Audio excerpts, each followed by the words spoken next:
One is the Lebesgue measurable and non-measurable set. So we'll discuss it about that, which kind of the set is measurable and which is non-measurable. So we'll try to do today basic ideas on that, basic definitions and some theorems. And in this course you will have a proof of theorems. Okay, definition is length of an interval. So what does it means by the length of an interval?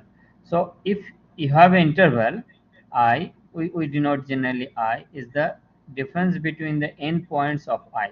So if you have let's example here 3 and 8. So the length of this interval is given by 8 minus 3, which is equal 5. Same way, if it is open interval, does not matter. Also, length will be same. Same way, you have to calculate it. 6 minus 3, which is 3. So length of this interval is 3. Length of this interval, closed interval, is 8. If semi-open or semi-closed, that's also you will have the same things. For example, length of let's 3 and 5. So one side is closed, another side is open. So this will be 5 minus 3 is equal to. So if you have a finite interval, then you can measure it from endpoint minus to endpoint, means last endpoint minus the initial endpoint, and it will be always positive because of the length. You cannot, it's negative. And if you have contents is infinity, whenever it is infinity, then it is the length is infinity. And in this case we say that I is, if I is bounded means like this finite interval, then it is endpoint to endpoint subtraction will gives you. If it is goes to infinity, means some part is goes to infinity, any one side, it is unbounded, and the length is infinity. So same way, length of let's minus infinity to 2, this is also be infinity. So if it is unbounded, it is infinity. If it is bounded, then you will have the you have to subtract from 2 endpoint, then you will get the length of the. So now next will be, which is important one here to study this course, is outer measure. So first we will take the definition of the outer measure, that what do we mean by the outer measure.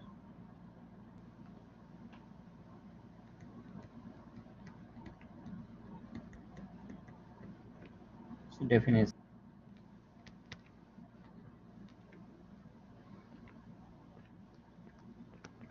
set of real numbers. So it may be whole real number, it may be some subset of the real number. And next is consider a countable collection of non-empty open bounded intervals that cover A. So next is consider the countable collection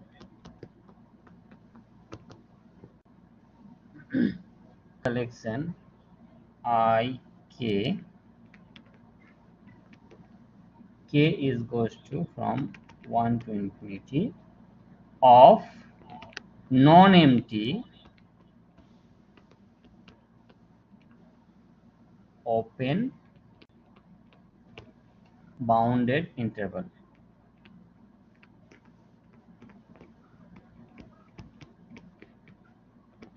So what are IK? IK are non-empty open bounded intervals. Okay. How many is it? Is countable, means you can count, means I1, I2, I3, I4. So this is a countable, though it is goes to infinity, but it is countable. It's not a uncountable number. So you can have an interval 1, 2, 3, 4. So this is a countable interval set. And how this interval is such that intervals that cover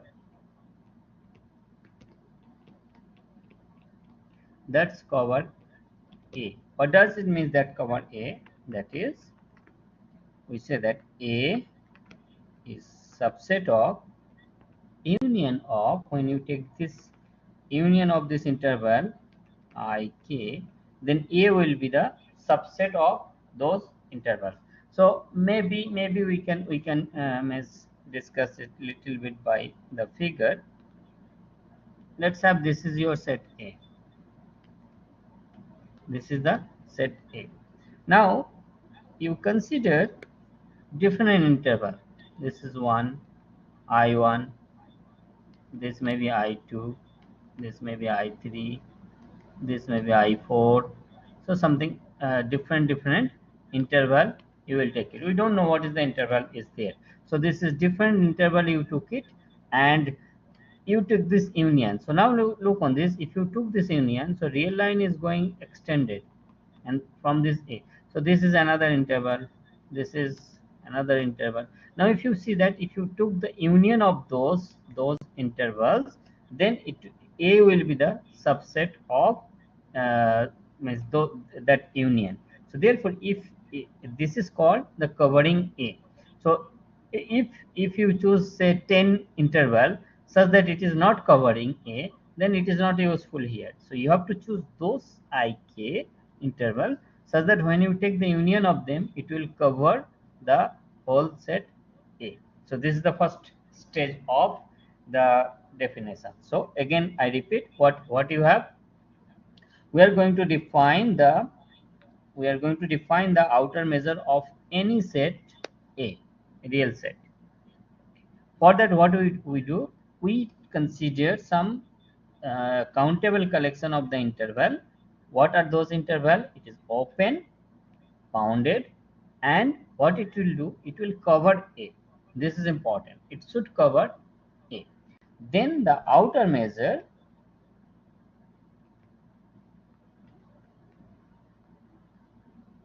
then outer measure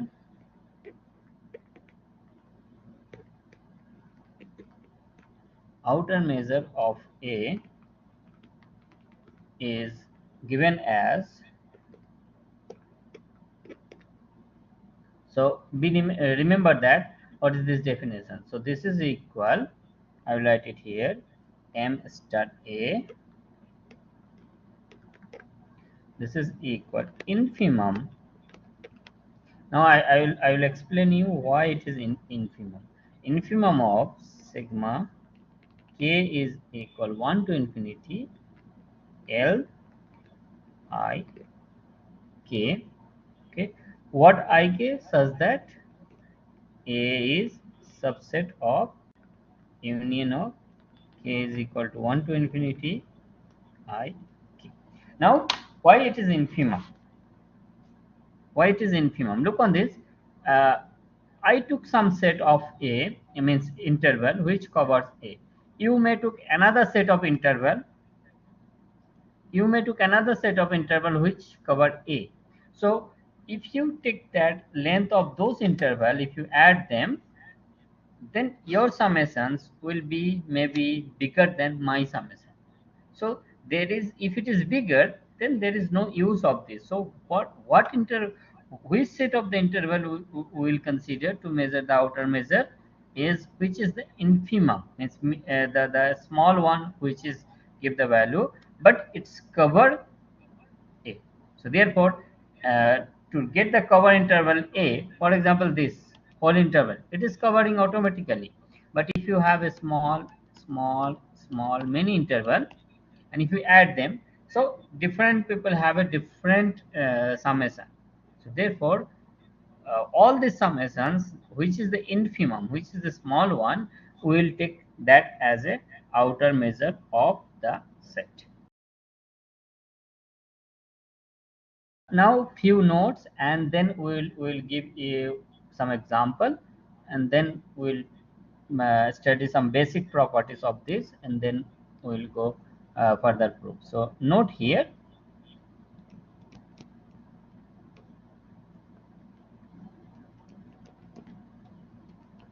M star phi.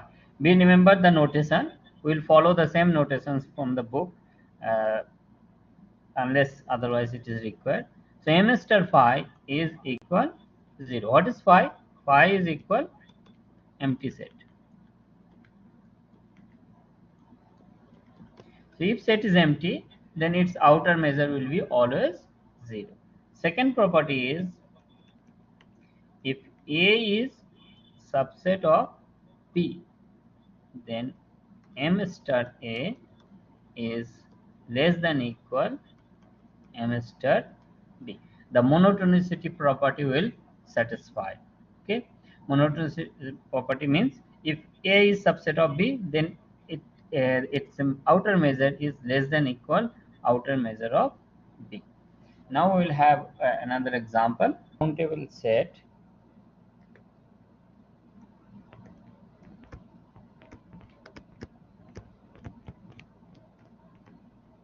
I hope so you know the definition of the countable set. So if not, just search it and review one time. So it says that a countable set has outer measure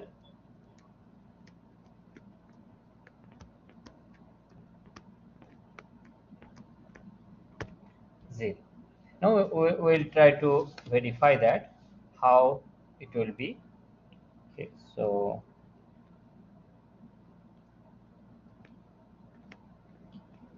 for that we'll consider, let C be a countable set.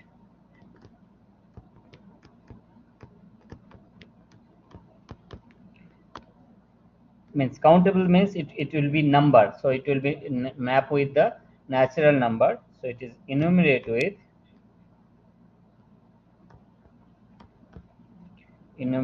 as C is equal Ck, k is equal 1 to infinity. So upon this, how it is countable? Though it is goes to infinity, but it is countable because it has an entry C1, C2, C3, C4, like that. It can be mapped with natural number. Okay.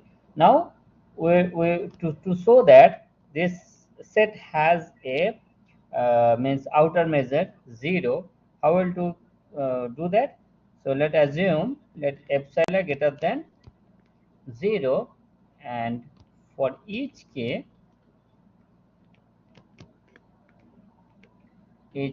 belongs to n, any set of the natural number, define, because from the definition you know what we need some interval. So define ik is equal ck minus epsilon over 2 to the power k plus 1 and ck plus epsilon over 2 to the power k plus 1.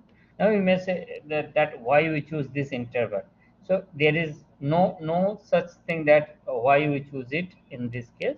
It is that you have to choose the interval which cover the whole set. So if you see that if you take the union of this interval, then it ck will be subset of this set. So therefore we can apply the definitions to find out the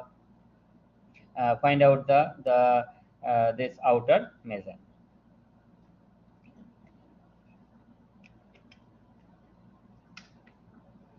Okay, so what's next now?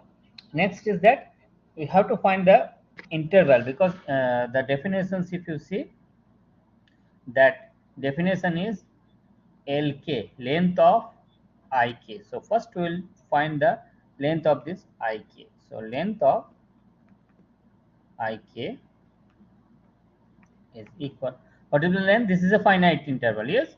So in the first slide I showed that if it is finite interval, so you will get the length is from this minus this. So if you do that, so you will have ck plus epsilon over 2 to the power k plus 1, and this is you will have sorry, minus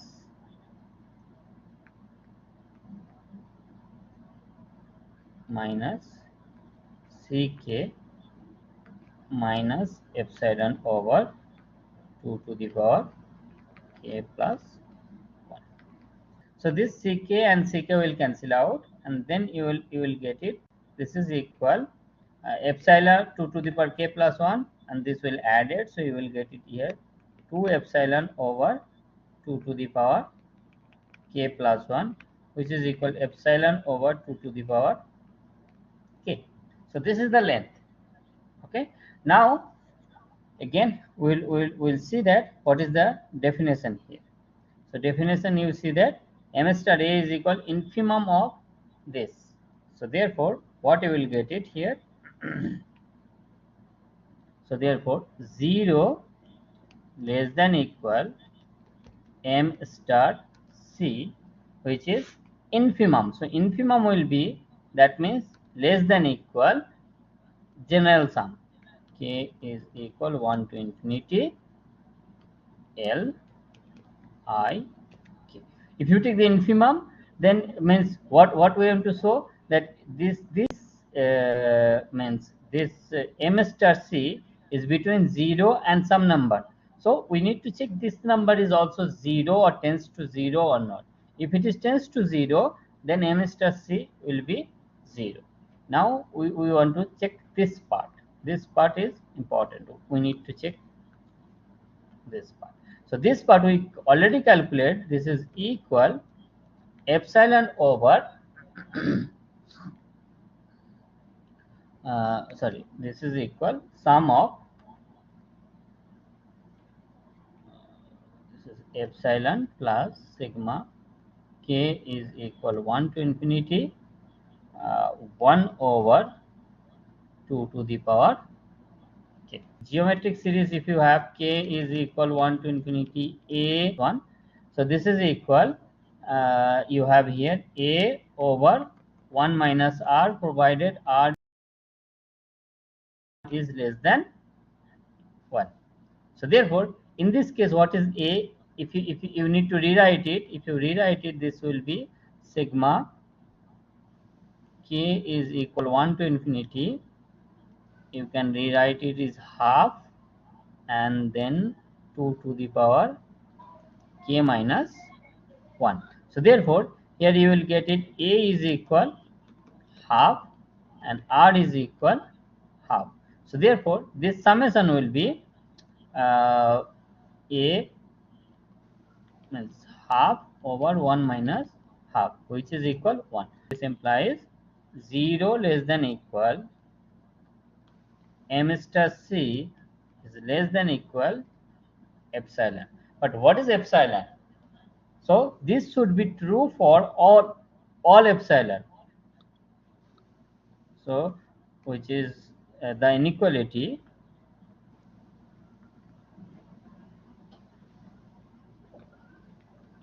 is true for all epsilon. Thus if epsilon tends to 0, m star c is equal